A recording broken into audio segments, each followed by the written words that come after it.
দুইটার সময় তওবা করে লাভ নাই। একটা হচ্ছে মৌতের যন্ত্রণা শুরু হয়ে গেলে, মৃত্যুর যন্ত্রণা শুরু হয়ে গেলে আগে পা থেকে শুরু হয়ে আস্তে আস্তে গলার দিকে আসে।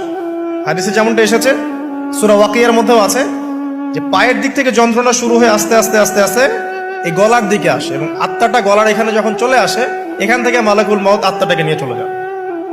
এবং চোখ দিয়ে তাকিয়ে থাকে মানুষ, রুহটা চলে গেলে মানুষ চোখ দিয়ে তাকিয়ে থাকে। দেখবেন এই কারণে মৃত ব্যক্তি তাকিয়ে থাকে, চোখ খোলা থাকে।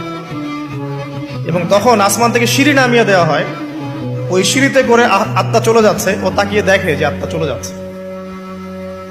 এবং মানুষ মারা যাওয়ার পরে চোখ জীবিত থাকে অনেকক্ষণ।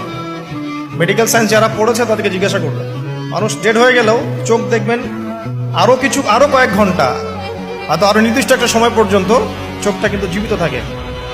এই জন্যে চোখ বন্ধ করে দিতে হয়। যাই হোক, যেটা বলছিলাম যে মৌতের যন্ত্রণা শুরু হয়ে গেলে তওবা করে লাভ নাই, তওবার দরজা বন্ধ। আর পশ্চিম দিক থেকে সূর্য উঠে গেলে তওবা করে লাভ নাই, তওবার দরজা বন্ধ।